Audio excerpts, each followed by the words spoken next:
Hello tout le monde, bienvenue sur notre chaîne YouTube Viens et suis-moi, écoute et prête l'oreille, je suis Vaya Priyar et je suis heureuse de pouvoir vous retrouver pour une nouvelle étude, une nouvelle semaine de Viens et suis-moi et notamment de Doctrine et Alliance, section 109-110, elle est ta maison, lieu de sainteté. Chers frères et sœurs, si vous n'avez pas encore lu vos écritures, je vous invite à le faire parce que je pense sincèrement que l'étude de cette semaine ne pouvait pas être meilleure que celle-ci pour nous préparer à notre conférence générale.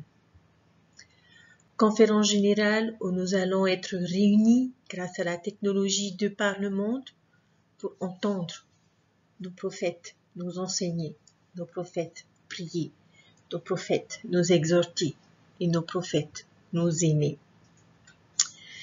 Alors si vous ne l'avez pas encore fait, faites-le s'il vous plaît, le plus rapidement possible, de manière à pouvoir vous imprégner de l'esprit de cette étude de cette semaine et pouvoir comprendre ce qui a le plus de valeur aux yeux de notre Père Céleste aujourd'hui. Nous avons donc pour cette semaine, les sections 109 et 110 à étudier. J'aimerais commencer par nous inviter à réfléchir et à nous souvenir d'un événement sportif auquel nous avons participé et pour lequel nous avons fait preuve, je dirais, d'une grande joie, d'un grand bonheur, où nous avons grandement pris part en tant que spectateurs et notamment en nous levant, en criant, en brandissant quelque chose pour montrer notre excitation de voir notre équipe gagner probablement lors d'une finale, que ce soit au basket ou que ce soit au football. Pourquoi est-ce que nous l'avons fait? Tout simplement parce que cette liesse, cette joie, cet enthousiasme qui a été engendré était une expression de joie, une expression d'excitation de voir son équipe peut-être coude à coude avec l'équipe adverse, mais si proche de la victoire. Et au moindre panier marqué, au moindre but marqué, on est pris dans le jeu et on s'exclame de joie et on encourage les joueurs à persévérer et à aller de l'avant. Alors pourquoi est-ce que je vous fais part de cette petite anecdote? Eh bien, chers frères et sœurs, il y a un moment similaire qui existe au sein de l'Église. Nous réagissons peut-être d'une manière beaucoup plus sacrée, beaucoup plus respectueuse que lors de ces événements sportifs que nous pouvons avoir l'habitude, auxquels nous avons l'habitude d'assister. Et il s'agit en fait de la dédicace d'un temple, auquel je suis persuadée que beaucoup d'entre nous y ont déjà participé. Pourquoi le faisons-nous? Eh bien, pour les mêmes raisons. La dédicace d'un nouveau temple du Seigneur est une occasion qui mérite la même expression de joie, la même expression d'enthousiasme, la même expression de liesse et de célébration. C'est une victoire, chers frères et sœurs, supplémentaire dans notre bataille contre l'adversaire. Et une victoire, non pas pour gagner une coupe, mais pour gagner l'immortalité et la vie éternelle. C'est comme un penalty céleste ou un panier à 3 points dans les dernières secondes. Lorsque nous avons les dédicaces d'un temple, nous avons ce que nous appelons le cri de Hosanna et qui est fait à chaque dédicace de chaque nouveau temple de cette dispensation. Et c'est justement de cela, chers frères et sœurs, que nous allons parler cette semaine. Et nous allons parler du temple et plus particulièrement du temple de Kirtland. Alors, pour vous donner un peu un cadre historique de notre étude de cette semaine, le temple de Kirtland est différent des temples que nous avons aujourd'hui. On peut dire qu'il était le premier temple, le temple préliminaire. Il n'y avait pas de fonds baptismaux, il n'y avait pas de salle de scellement, il n'y avait pas de dotation, il n'y avait pas de salle céleste. Cela ressemblait plus à une salle de conférence. Et cependant, c'est dans le temple de Kirtland que les premières ordonnances préparatoires ont été accomplies dans les salles hautes du temple. Mais toutes les autres ordonnances ne viendront que plus tard et notamment dans le temple de Nauvoo. La construction du temple de Kirtland, chers frères et sœurs, a été un véritable miracle car il a été construit pendant 2 circonstances qui étaient éprouvantes.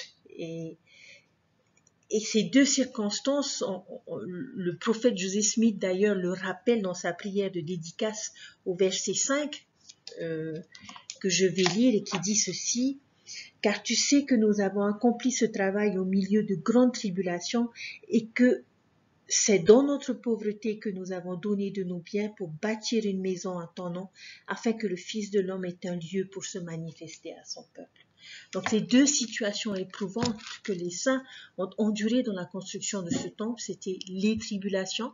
Rappelez-vous ces émeutiers qui chassaient les membres et qui cherchaient à nuire et à détruire toute réalisation de leur part, et bien sûr la pauvreté. Pourquoi la pauvreté était une circonstance difficile? Parce que la construction d'un temple nécessitait beaucoup d'argent.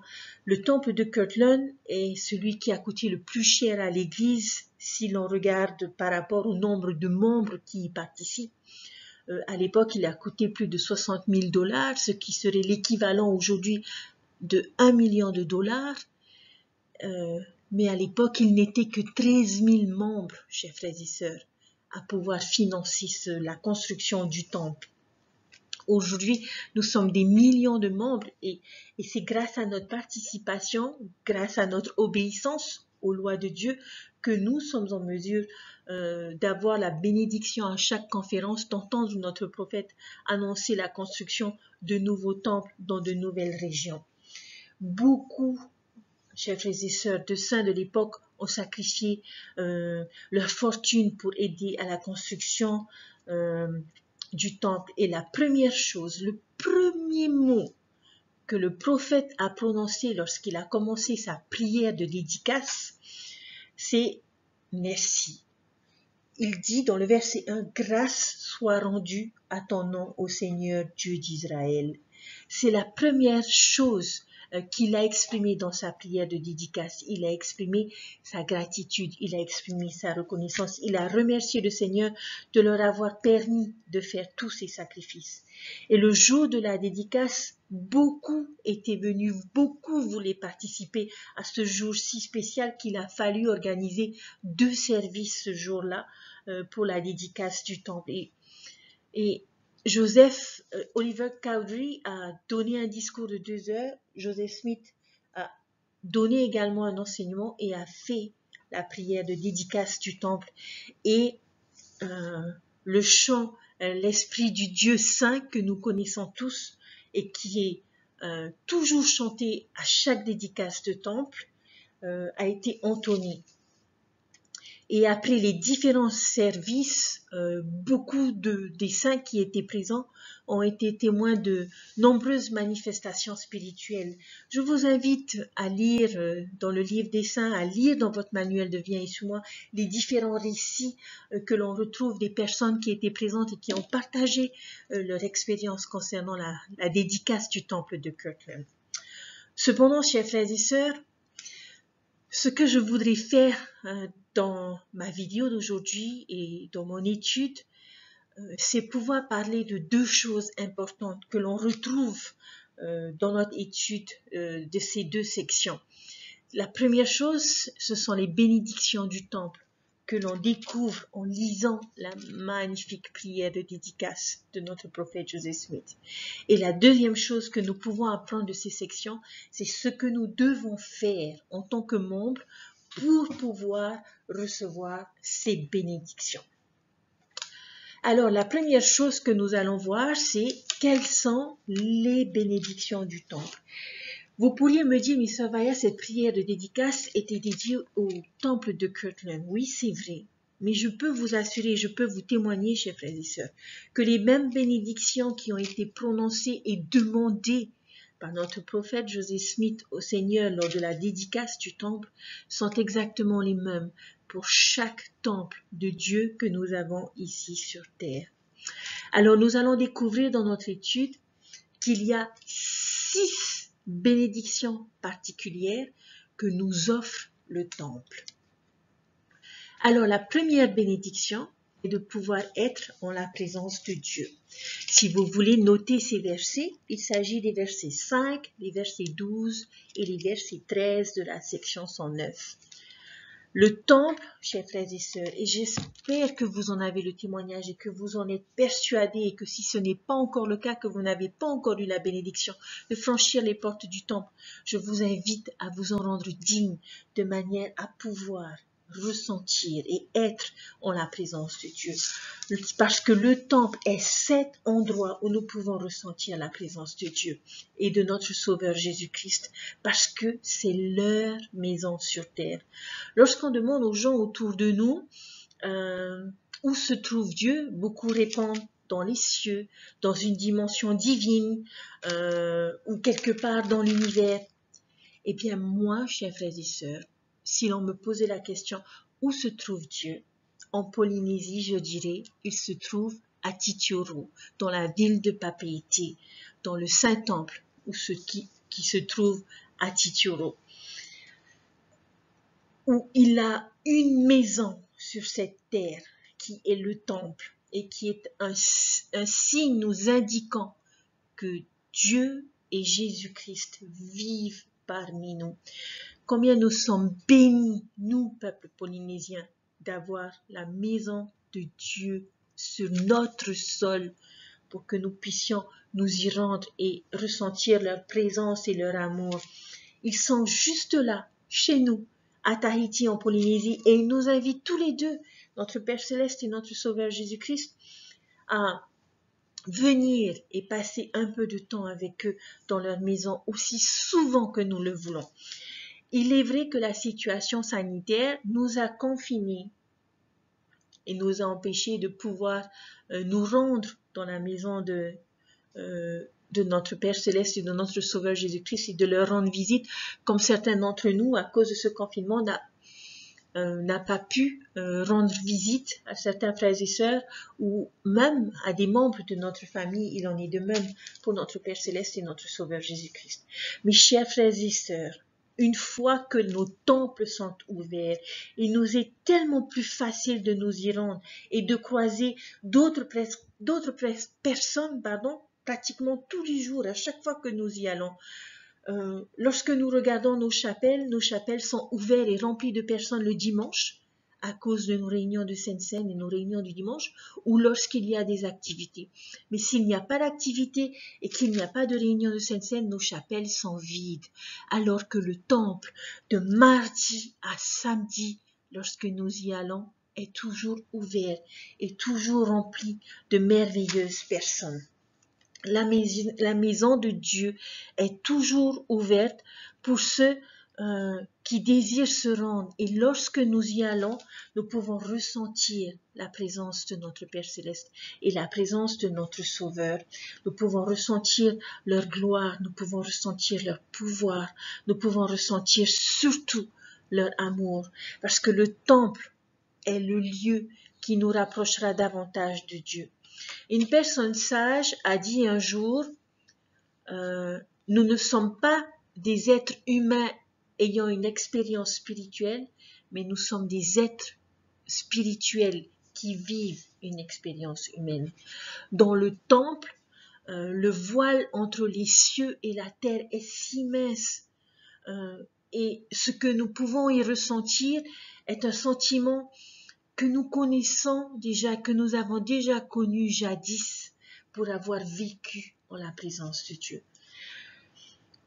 Pour parler de la présence de Dieu et de notre Sauveur, on va faire un petit bond dans la section 110 pour voir l'accomplissement de cette bénédiction qui a été demandée par le prophète Joseph Smith dans sa prière. Le prophète a prié pour que le Seigneur se manifeste à son peuple et accepte cette maison comme la sienne. Et nous voyons dans la section 110 et notamment dans les premiers versets, dans les versets 1 à 10, nous voyons dans ces versets la réponse à cette demande de notre prophète Joseph Smith. Alors, permettez-moi, même qu'il y a 10 versets, permettez-moi de vous lire ces versets, chers frères et sœurs, les versets 1 à 10 de la section 110, et voici ce qu'il est dit. Le voile fut enlevé de notre esprit, et les yeux de notre entendement furent ouverts. Nous vîmes le Seigneur debout sur la balustrade de la chair devant nous. Sous ses pieds il y avait un pavement d'or pur d'une couleur semblable à l'ambre. Ses yeux étaient comme une flamme de feu, ses cheveux étaient blancs comme la neige immaculée, son visage était plus brillant que l'éclat du soleil, et sa voix était comme le bruit du déferlement de grandes eaux, oui, la voix de Jéhovah disant, « Je suis le premier et le dernier, je suis celui qui vit, je suis celui qui fut immolé, je suis votre avocat auprès du Père. Voici vos péchés vous sont pardonnés, vous êtes purs devant moi. Levez donc la tête et réjouissez-vous. Que le cœur de vos frères se réjouisse et que le cœur de tout mon peuple se réjouisse, mon peuple qui a bâti de toutes ses forces cette maison à mon nom. Car voici j'ai accepté cette maison et mon nom sera ici et je me manifesterai avec miséricorde à mon peuple dans cette maison. Oui, j'apparaîtrai à mes serviteurs et je leur parlerai de ma propre voix. Si mon peuple garde mes commandements et ne souille pas cette sainte maison. Oui, le cœur de milliers, de dizaines de milliers sera dans une grande allégresse à cause des bénédictions qui seront déversées et de la dotation que mes serviteurs ont reçue dans cette maison. Et la renommée de cette maison se répandra dans les pays étrangers, et c'est là le commencement de la bénédiction qui sera déversée sur la tête de mon peuple. J'ai dit Amen. Chers frères et sœurs, waouh! Quelle belle promesse le Sauveur Jésus-Christ nous fait suite à cette prière où le prophète Joseph Smith, notamment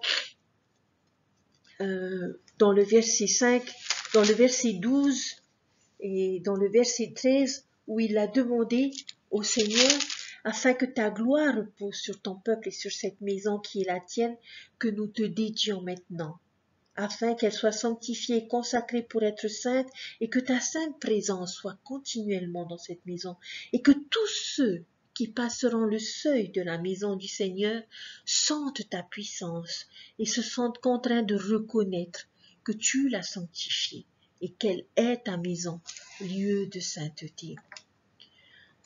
À cette requête de la prière de notre prophète Joseph Smith, les promesses du Sauveur se trouvent dans ces versets 1 à 10, où il fait la promesse qu'il sera notre avocat, qu'il pardonnera nos péchés, qu'il sera la cause de notre joie, qu'il se manifestera avec miséricorde, qu'il déversera les bénédictions et qu'il déversera la dotation.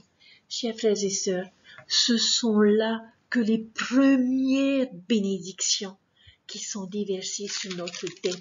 Sa présence nous apportera tellement plus.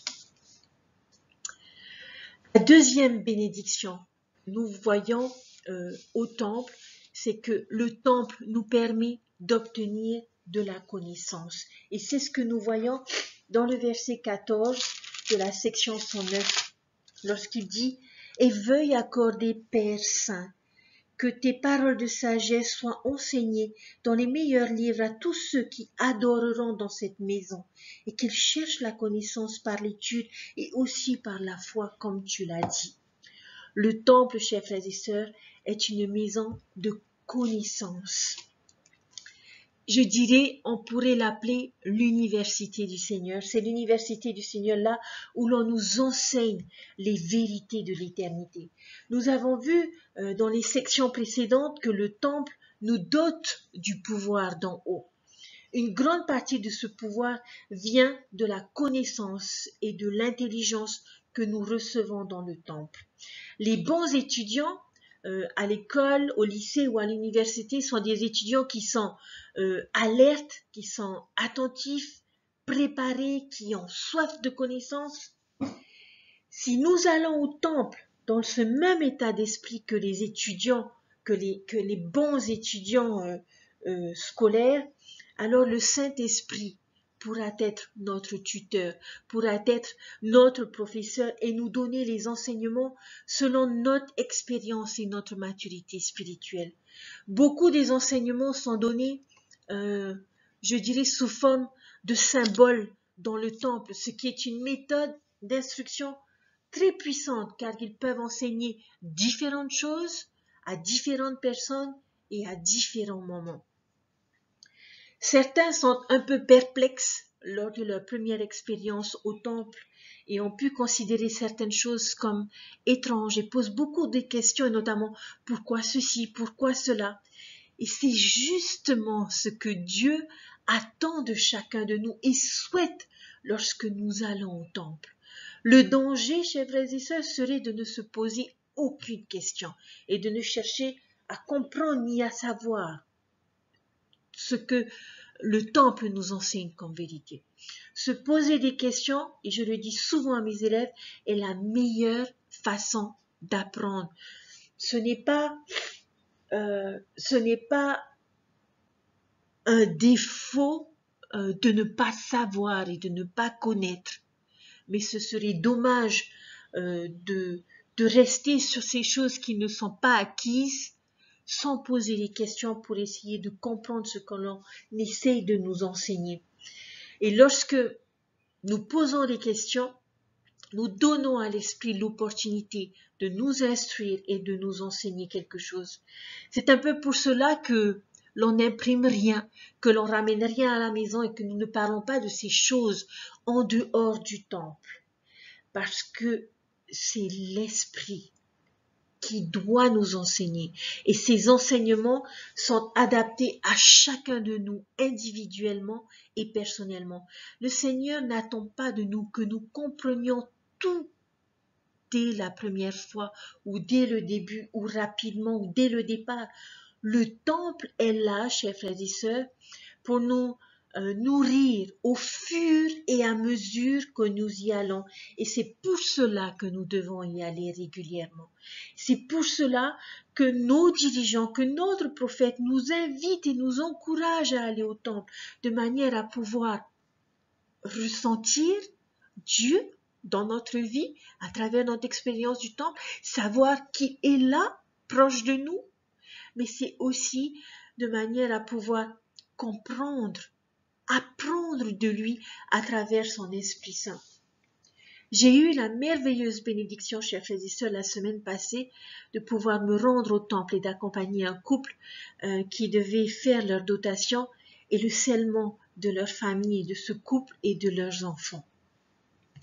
Lorsque nous sommes arrivés dans la salle de scellement, je suis allée voir le couple et je leur ai demandé que lorsque la cérémonie commencera et qu'ils s'agenouilleront à l'autel, je leur ai demandé de regarder dans les miroirs. Ces miroirs, chers frères et sœurs, est un des symboles du temple. Ces mêmes miroirs, nous les retrouvons également dans la salle céleste. Et ces miroirs sont aussi un symbole du temple qui nous enseigne de nombreuses choses.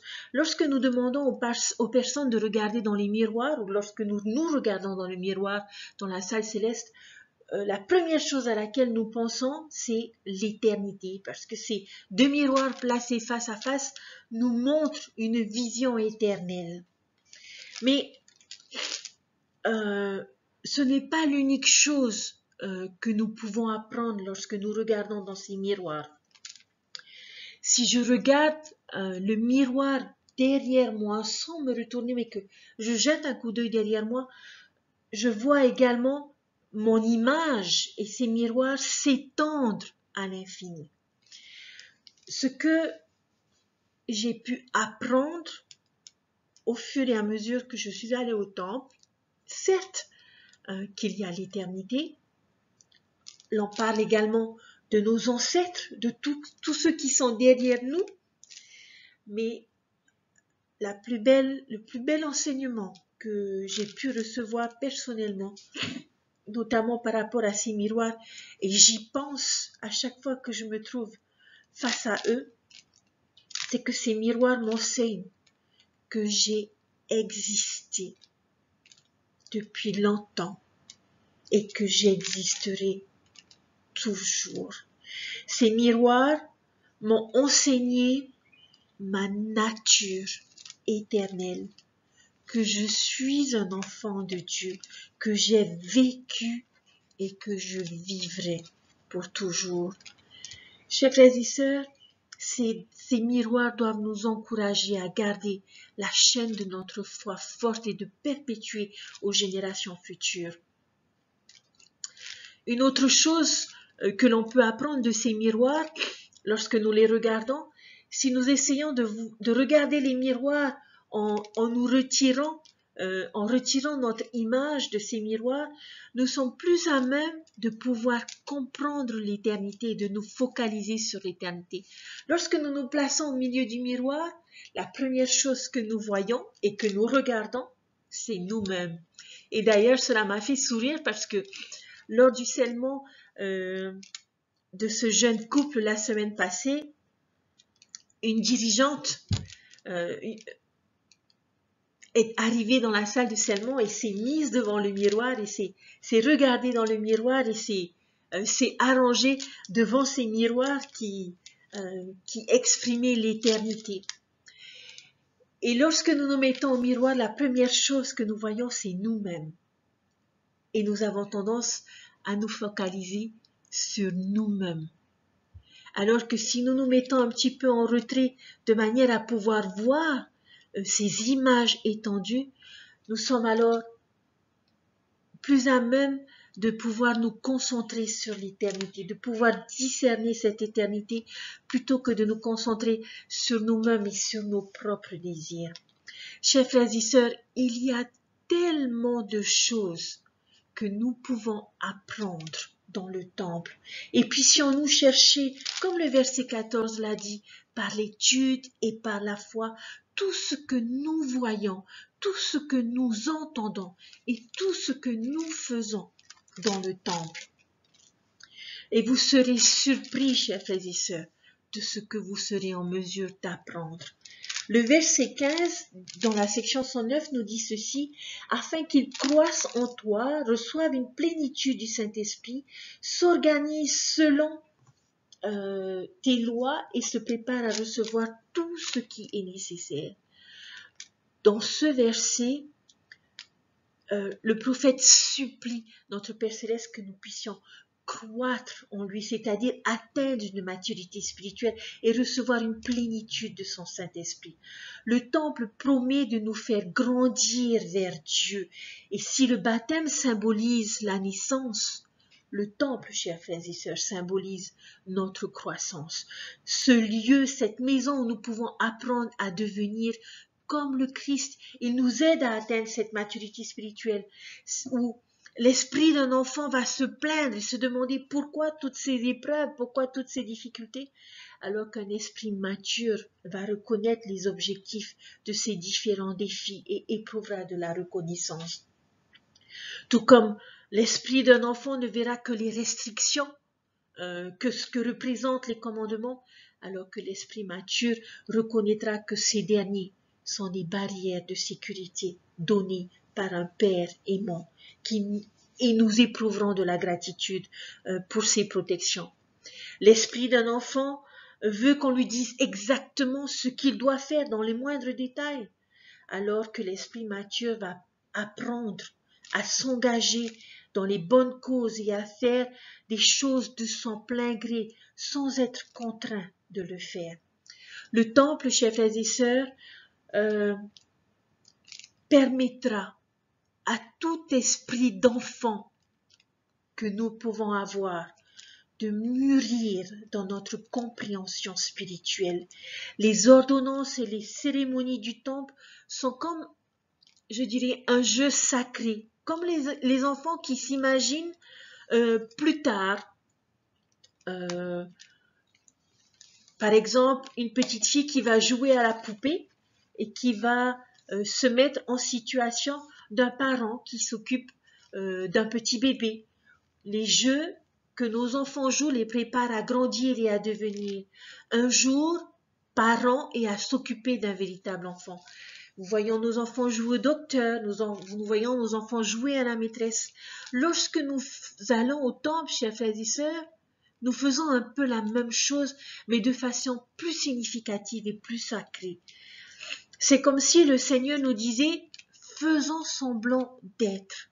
Le jeu s'appelle la progression éternelle. Les choses que tu feras dans le temple, les choses que tu verras dans le temple, les choses que tu entendras dans le temple, dans les différentes salles, nous aideront à voir notre véritable progression de la vie prémortelle à la vie mortelle et à la vie éternelle. Les alliances que nous faisons sont là pour nous aider à savoir quel comportement, quel attribut ai-je besoin dans ma vie pour pouvoir progresser afin de devenir comme mes parents célestes. Lorsque nous sommes dans la salle céleste, nous ne sommes pas tout à fait dans la gloire céleste, mais nous prétendons y être et ce qui nous entoure nous aide à établir cette connexion avec la gloire céleste. C'est un lieu rempli de beauté, c'est un lieu rempli de lumière, c'est un lieu rempli de pureté, de confort et de paix. C'est un endroit où nous pouvons passer un moment privilégié avec nos époux, avec nos enfants, avec nos amis. Et lorsque nous y sommes,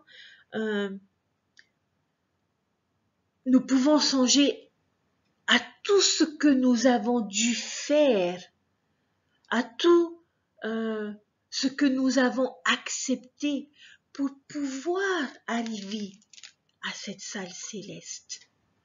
Chers frères et sœurs, dans notre vie, nous avons les mêmes engagements. C'est comme un jeu sacré où l'on nous apprend comment obtenir la gloire céleste. Et chaque fois que nous allons au temple et que nous répétons ces choses, que nous nous engageons à nouveau, que nous passons dans chacune de ces pièces, nous nous formatons à devenir ce que Dieu voudrait que nous devenions de manière à pouvoir progresser et obtenir la gloire céleste. Quelle connaissance, quel principe avons-nous besoin pour y arriver? Lorsque nous quittons le temple, chers frères et sœurs, lorsque nous retournons dans le monde extérieur, nous pouvons nous efforcer de vivre une meilleure vie en étant bien préparés en tant que disciples du Christ et en jouant dans la vraie vie. Bien sûr, dans le temple, le Seigneur peut également nous guider dans nos choix, dans nos décisions, peut nous accorder la paix dans nos doutes, dans nos difficultés. Mais chaque fois, personnellement, que j'avais une décision importante à prendre, j'aime rendre visite à mon Père et me rendre dans sa maison afin de pouvoir ressentir sa présence et pouvoir ressentir, être enseigné par cet Esprit Saint et pouvoir ressentir ses conseils, ses révélations qu'il m'accorde de manière à pouvoir savoir ce que je dois faire. Donc, chers frères et sœurs, le temple est un lieu où nous pouvons obtenir réellement de la connaissance et pas n'importe quelle connaissance, celle qui nous permettra de vivre, de retourner vivre en la présence de notre Père Céleste. La troisième bénédiction énoncée dans sa prière, le prophète Joseph Smith fait du temple un lieu qui nous prépare. Et c'est ce que nous trouvons dans les versets 8, dans les versets 15 et dans les versets 22 et 23. Et je vais lire ces deux versets. Mais il faut que nous sachions que le temple nous prépare à de grandes choses et nous le savons dans le futur. L'on nous commande dans le verset 8, de nous organiser, de nous préparer à recevoir tout ce qui est nécessaire. Et si nous avons le désir de nous organiser et de nous préparer à entrer dans la maison du Seigneur, alors Dieu complétera nos efforts et organisera et préparera pour nous quelque chose à accomplir dans sa maison. Et quoi? Verset 22-23.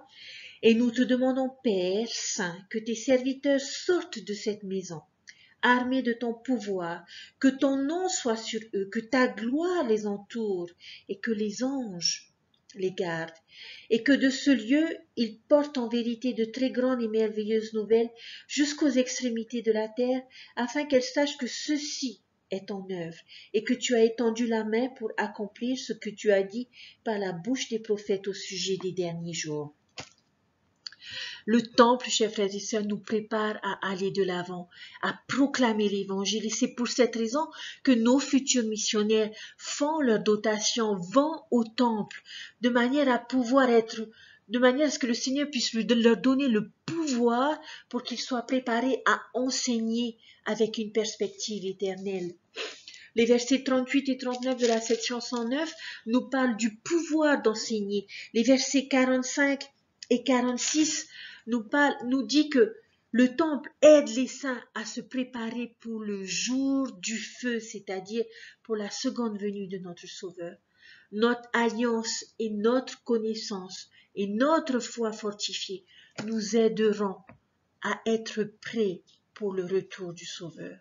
Alors le temple est une maison de préparation.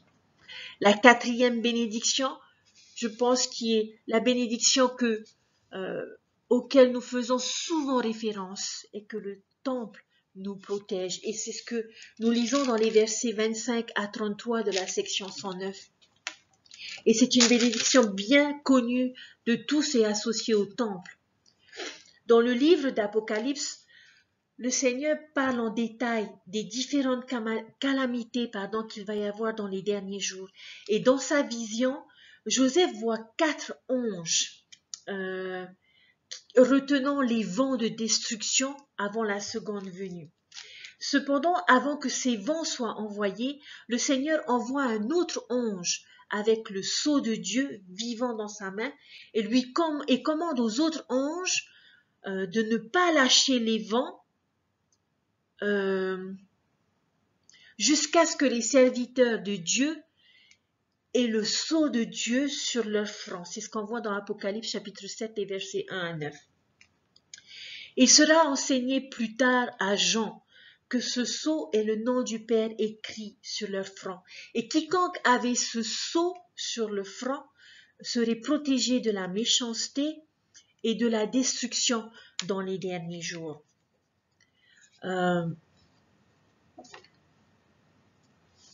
Le temple, chers frères et sœurs, est ce lieu où nous pouvons obtenir ce sceau.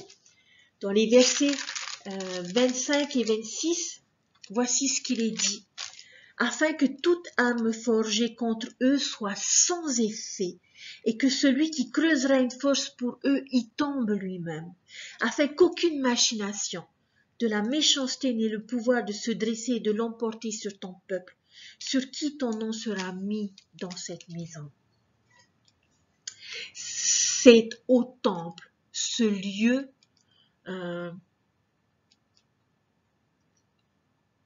où Dieu, de façon symbolique, place son nom sur notre front. Cette marque protectrice qui nous gardera en sécurité contre la méchanceté de ce monde.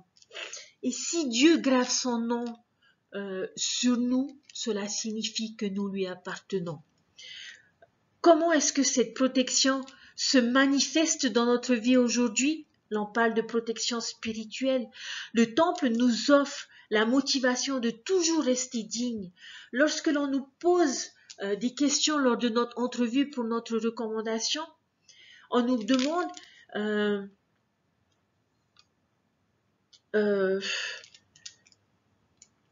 demande plusieurs choses, et ces questions, comment dirais-je, lorsque nous les appliquons, sont une protection pour nous contre l'adversaire et contre ces tentations. Si nous devons songer aux questions que l'on nous pose Si j'essaye de me rappeler certaines d'entre elles, l'on nous demande si notre témoignage est fort. L'on nous demande si nous soutenons nos dirigeants. L'on nous demande si nous nous efforçons de vivre l'Évangile. L'on nous demande si nous gardons la parole de sagesse, la loi de chasteté et les lois de Dieu.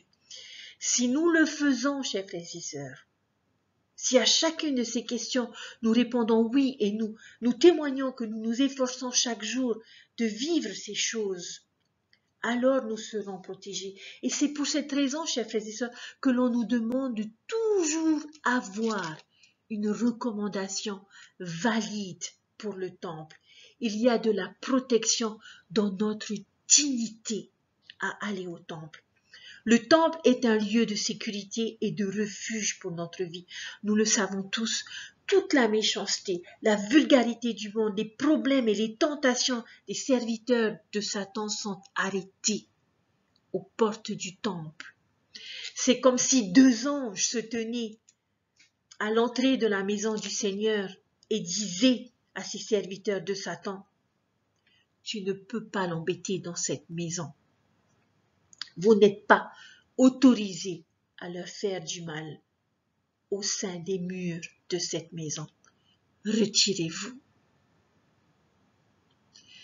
Chers frères et sœurs, je sais que le temple n'est pas ouvert, mais ce n'est pas parce que nous ne pouvons pas en présentiel et physiquement aller au temple que nous ne devons pas nous soucier de la validité de notre recommandation.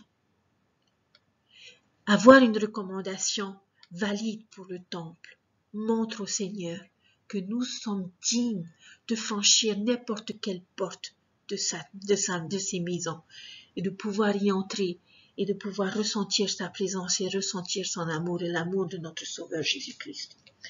Alors si vous avez une recommandation non valide, s'il vous plaît, entrez en contact avec votre évêque. Témoignez auprès de vos dirigeants les efforts que vous faites chaque jour à vivre l'Évangile et à vivre les principes éternels de notre Père Céleste, de manière à pouvoir être digne d'entrer dans la maison du Seigneur. Parce que s'il y a bien un honneur que nous pouvons avoir dans notre vie, c'est celui de pouvoir franchir les portes du temple. Une autre bénédiction que nous avons au temple et dont on nous parle souvent, c'est que le temple nous donne du pouvoir. On parle du pouvoir d'en haut dans les versets 35 à 37, le pouvoir accordé aux saints dans le temple, où le temple est rempli de l'Esprit de Dieu. Et comme le chant dit, l'Esprit du Dieu saint qui brûle comme une flamme. Je nous invite à revoir les enseignements de nos prophètes et apôtres lors de notre dernière conférence générale, notamment du pouvoir d'être doté en haut. La dernière bénédiction, la 6e bénédiction que le temple nous accorde, est que le Seigneur a un but divin. C'est dans le temple de Kirtland, chers frères et sœurs, que les clés de la prêtrise pour la préparation de la terre à la seconde venue du Sauveur ont été restaurées. 3 individus sont apparus à Joseph Smith et Oliver Cowdery, et nous le voyons dans les versets 11 à 16 de la section 110. La première personne était Moïse, qui a remis les clés pour rassembler Israël. Ces clés concernent le travail missionnaire. La deuxième personne était Élias, qui a remis les clés de la dispensation de l'Évangile, c'est-à-dire, et nous allons le découvrir dans des sections plus tard, les clés du mariage céleste et de la postérité éternelle. La troisième personne est celle que nous connaissons et dont nous enseignons régulièrement, est Élie, qui a remis les clés de 7 dispensations, c'est-à-dire les clés qui tournent le cœur des pères vers les enfants et le cœur des enfants vers leur père. Les clés qui scellent nos ancêtres à leur postérité et vice-versa. Nous n'entrerons pas en détail dans chacune de ces clés, mais ce que je veux que l'on retienne, c'est que ces choses nous enseignent que le temple a un objectif bien précis et qu'il y a du travail à accomplir au sein de chacun de nos temples, c'est-à-dire réaliser l'immortalité et la vie éternelle de l'homme. Et nous avons des œuvres à accomplir pour aider notre Père Céleste et notre Sauveur Jésus-Christ dans cette tâche. Ce temple est un grand unificateur, je pourrais appeler ça comme ça, parce qu'il unifie 5 choses. Il unifie des hommes et des femmes, des frères et sœurs, des maris et des femmes, des parents et des enfants, des ancêtres à leur postérité, mais surtout, chers frères et sœurs, le temple est l'union entre Dieu et l'homme, parce que le temple est la maison de Dieu.